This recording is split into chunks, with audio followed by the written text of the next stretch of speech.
From all across eastern Iowa, these are your hometown heroes. And this is the Eastern Iowa OT.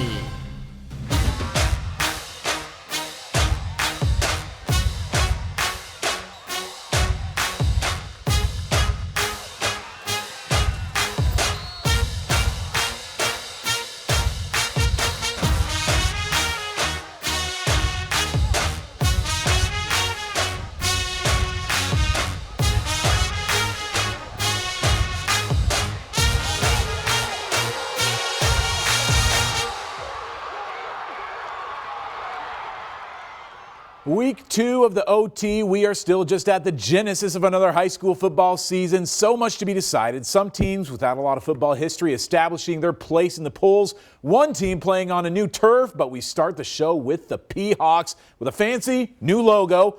This Prairie team in week 1, they were the spitting image of a 5A contender. The Hawks, not a factor in last year's postseason, but some transfer additions and some depth returning to the roster. Hawks might be the new team to beat in the Metro, heading across town to Kingston Stadium to face a Kennedy team that they haven't seen since 2020. Last time they met Kennedy, the Hawks got bounced from the playoffs. Sloppy game out of both offenses. No tariffs on turnovers over at Kingston. Prairie's first offensive play, the ball gets knocked loose and Jet Ousley is at the bottom of the pile. That's one turnover, and just a couple plays later, here comes number 2. Kennedy's pass is going to be picked off by Max Patterson. Max Headroom making plays, his first INT of the season, and Prairie's offense is going to make something out of it. Colt Hobson, the running back, dodge, duck, dip, dive, and decked at the goal line. Hobson is into the end zone to put Prairie ahead 7-0. In the final play of the first quarter, Prairie is at the goal line again. This is Cale Kongshog. What a ball shog. He powers across the goal line to make it 14-0. All right, so that's the offense's first half input. Let's go back to the defense. Prairie driving again, but Gavin Grant steps in there for the interception. All right, now that is the third turnover of the game. Now Kennedy is driving, and David Faison, who's a monster on the D-line, he was everywhere tonight, including punching the ball loose. Matt Blong gets the recovery. That is the fourth turnover of the half. And just as Prairie thinks that they might get some points before halftime, it's another fumble and another recovery by the defense. Ethan Sloan gets his hands on this one. 5 combined turnovers in the first half. Prairie gets things cleaned up over the final 24, scoring exactly 38 points for the second straight week, and another blowout win over a Metro rival. Prairie's first win over Kennedy since 2018. Top 5 matchup in Capital City. Liberty on the road against Southeast Polk, a rematch of last year's thriller in the 5A semis. Liberty's got a 3-0 lead in the first, but they're going to start piling it on. Reese Reddick rolls and rifles to Leo Ross. 10-0 Bolts. Not sure if anybody outside of North Liberty could have seen this kind of game coming. Liberty just taking the defending state champs to the woodshed. Had a running clock going in the second half. How do you like Liberty with a 38-20 win on the road? City High on the road in the QC. The Little Hawks knocked off Bettendorf when they were ranked number 1 last year. Both teams trying to find their footing this season. Little Hawk team going to try to rely on its defense this year, led by a sophomore star, Marshall Sheldon. Led him in tackles last year as a freshman and making a name for himself this year. First points of the game coming later in the first. Coden Kurtz slinging to Jack Lampy. I love Lampy. 7-0 City High. That's their first touchdown of the season. 7-0 City High had the lead at halftime, but the Little Hawks give up 21 unanswered over the final 2 quarters. A 14-point loss, and the Hawks trying to right the ship before they come home next Friday. Well, the boot is back, firmly nested in the halls of Iowa City West. A statement win over City High in week 1, and the Trojans are storming up the 5A polls. Mitch Fick is in the studio with the Trojans' home opener against Hempstead. Yeah, no Jack Wallace, no Mason Woods, no problem. The Trojans just keep on trucking. And Mustangs coming off that opening loss to Kennedy, too. Things got away from them late there in week 1. Tonight at West, things get away from them early. First drive for the Trojans, Reese Wheeler swinging it out to Juju Manson and get 19 guys on the field. Juju ain't going down. He's going to be a linebacker for the Hawkeyes next year. Maybe he could help bring himself down. Later in the drive, Wheeler swinging it out to Ethan Headings. First of his 4 touchdown catches on the night, a new school record for the North Dakota commit. 7-0 West. Later in the first, Trojans driving again. The pitch goes out to Adrian DeWard. Kid got a 32 on an ACT, wicked smart. Goes the rest of the way, 14-0 the first. Trojans didn't need any more, but as you can see, they got way more. 56-7 your final. West leaves Iowa City for the first time in 2025, week 3 at Pleasant Valley. That'll be a great one. Hempstead gets another West, Waterloo West, at the Unidome in Cedar Falls next Friday. Well, moving around Class 5A, Jefferson goes on the road and doubles up Muscatine. Third straight season the Jayhawks have beat Muscatine. Jeff's first win of the year, and a week after Cedar Falls barely got edged out by Liberty, the Tigers take a top 10 win over Pleasant Valley. Over in Waterloo, the Wallhawks are out to a 2-0 start with a road win over Senior. Schedule only gets tougher from here for West. And Linn-Mar over in the Des Moines Metro tonight, Lions dropping to 0-2, and Dwayne Orr still looking for his first head coaching win. We're just getting started with highlights from week 2, and Xavier might just be getting started on a special kind of season. Close game out there, and the Saints in Western Dubuque. Our game of the week out in Williamsburg. Will Austin Blythe start his time with the Raiders with another win? Or Solon, the team to beat in 3A? Lots more to come after the break on Eastern Iowa OT.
You guys are the captains on the field. You guys lead by example, represent your teams, your coaches, your school.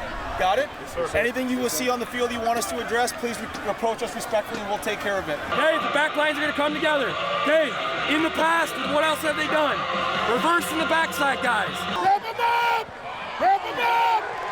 Yeah! Yeah!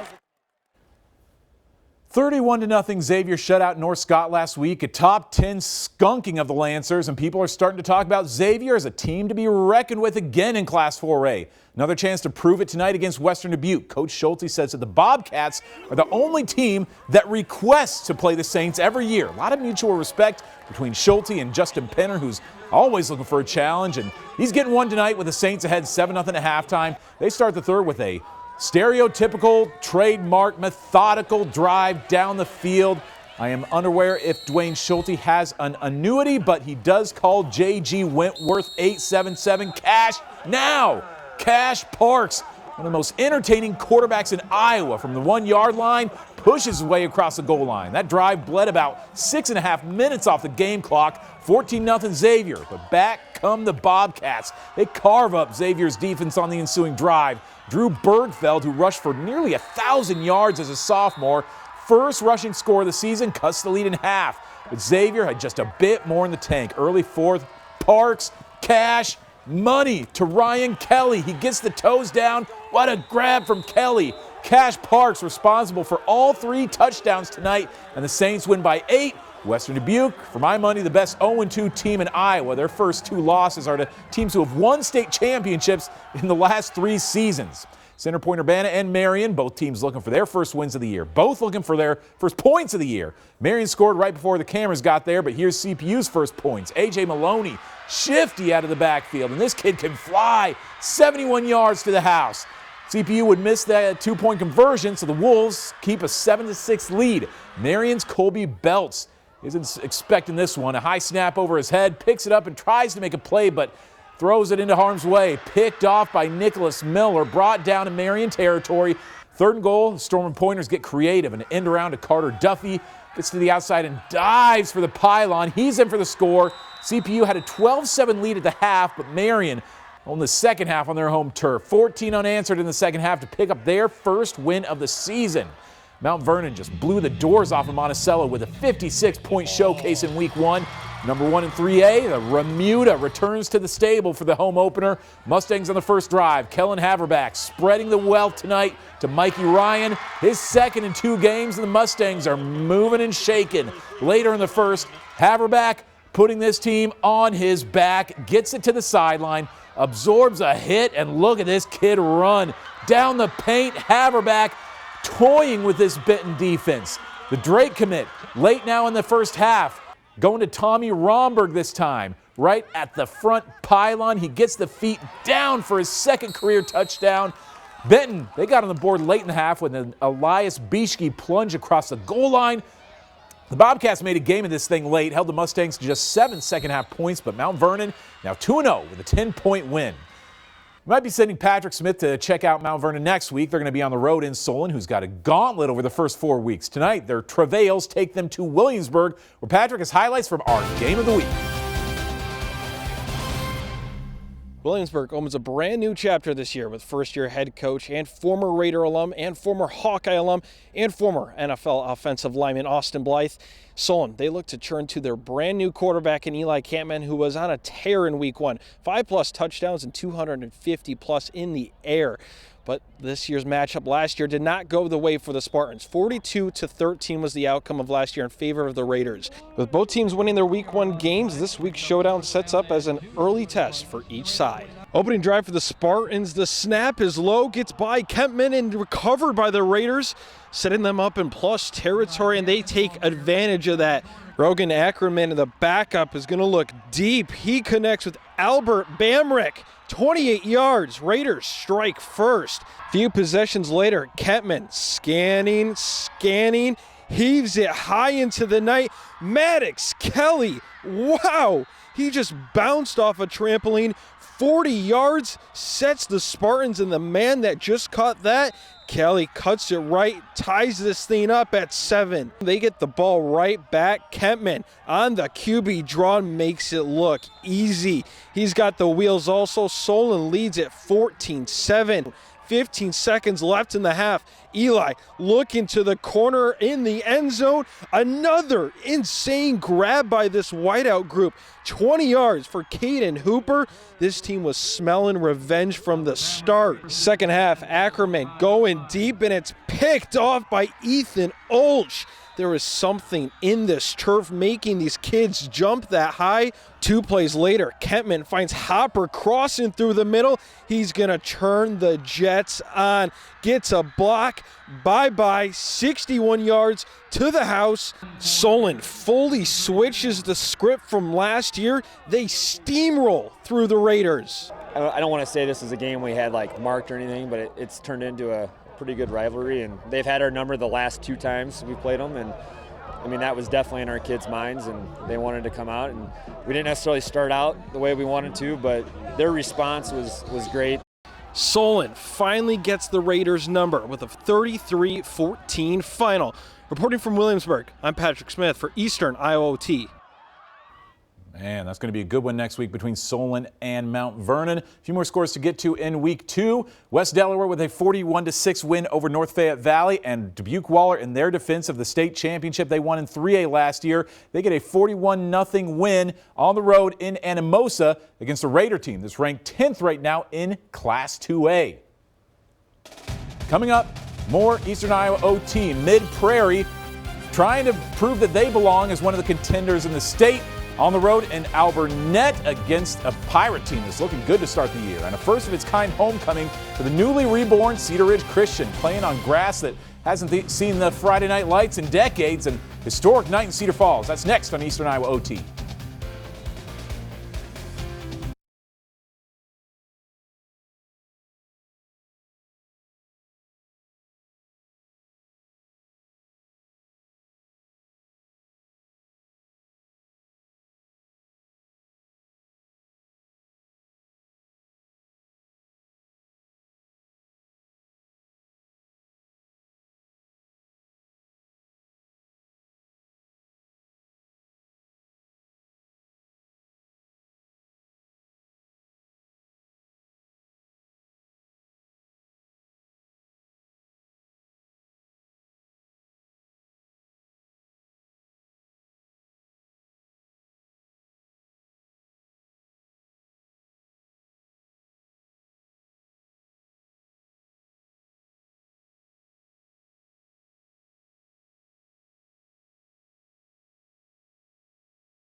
You get an opportunity. You get an opportunity. Stay on blocks.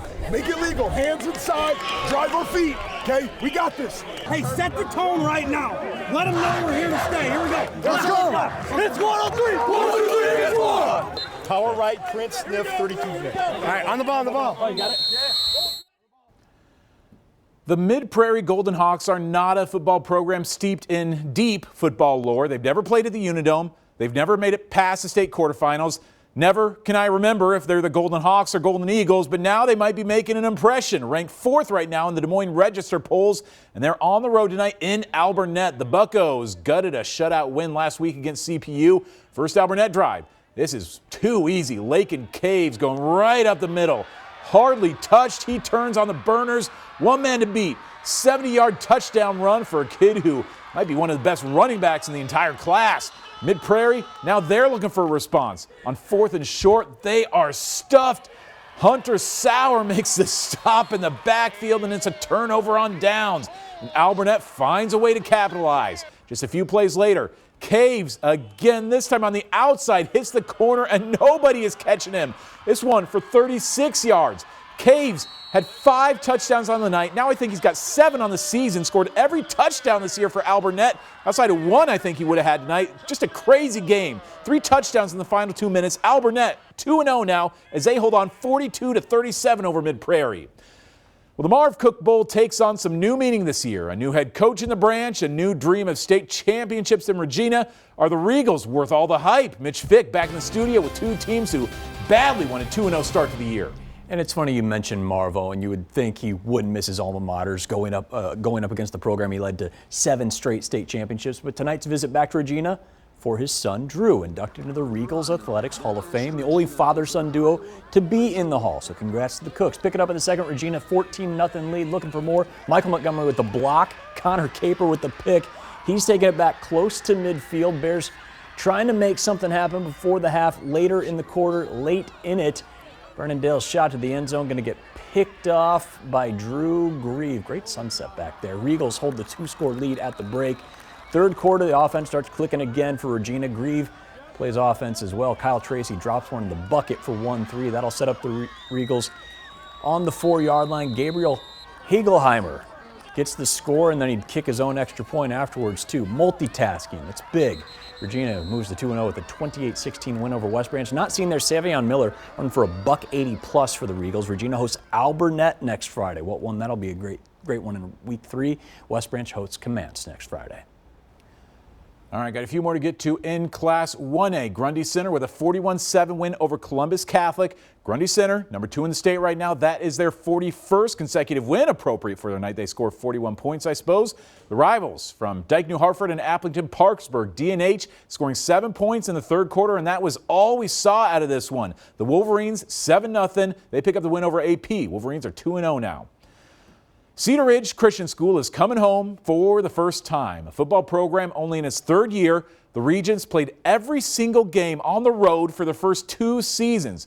No field at the school meant no home games. A lot of late-night bus rides after not a whole lot of wins in 2 years, but a new school location in Cedar Falls and the former Waterloo Christian School has its sights on a new chapter in its athletics history. Playing their games outside of the old Cedar Falls High School, we are talking not just years, but decades since the last time an actual game was played on this field. It's just been Cedar Falls' practice field until tonight, but the homecoming was anything but a happy one for the Regents team that's still in the building phase. A lot of kids on this team who either transferred in or weren't even out for football a couple of years ago. Calamus Wheatland, they're another program that's kind of in the rebuilding phase.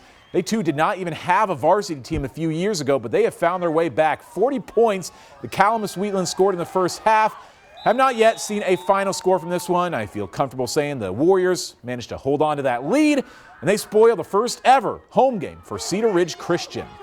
Our final game of the night, an 8-man ball. Edgewood-Colesburg up to 6 in the rankings, and they're down in Springville, trying for a 5th straight win over the O's.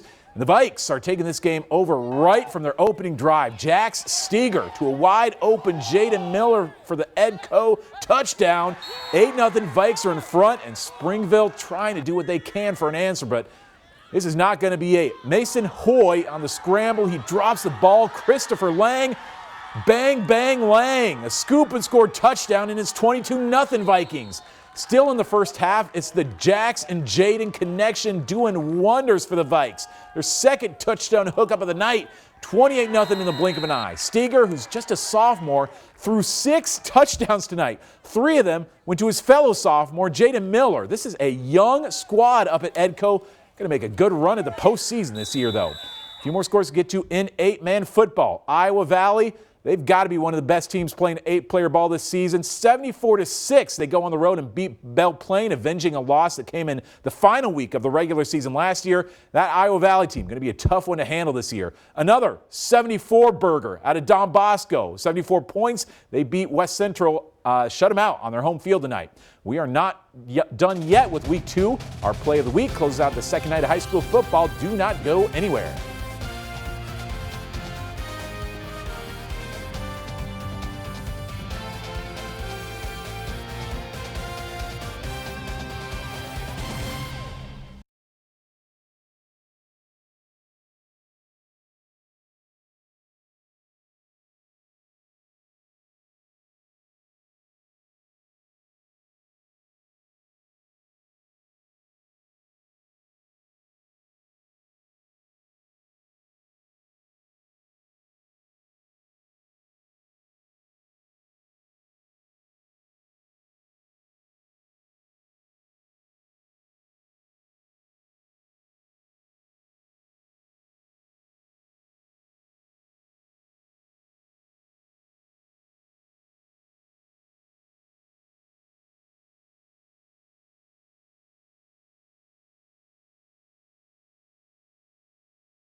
Our play of the week to close out week 2 of the high school season, as a wise man once said, straight cash, homie. Sometimes the camera's a little too zoomed in, can't quite appreciate the degree of footwork on this play. Cash Parks, early fourth quarter against Western Dubuque. Ryan Kelly with an insane grab in the back corner of the end zone. Gets it in the breadbasket. I had 2 different people on my way out of the stadium ask me, did you catch that? Oh, I got it. Your boy always going to find a way to get it. Xavier with an 8-point win over Western Dubuque, and the Saints now out to a 2-0 start to the season. That's going to do it for week 2 of the high school season, but college football just getting started. The entire crew, myself, Patrick Smith, Mitch Fick, going to be making our way over to Ames early Saturday morning for the start of the Cy-Hawk game, kicking off at 11:10 a.m. on Fox, coming up right after Big Noon Kickoff, which is, of course, after the Cy-Hawk special. Been working hard with our Assistant News Director Mike Howell putting this whole thing together. That's going to air at 8:30 in the morning. If you can wake up in time, if you don't catch it there, you can catch it on our Iowa's News Now or Eye on the Hawks YouTube page. That's going to do it for week 2. We've got a lot more coming next week. Still more high school football coming in the weeks ahead.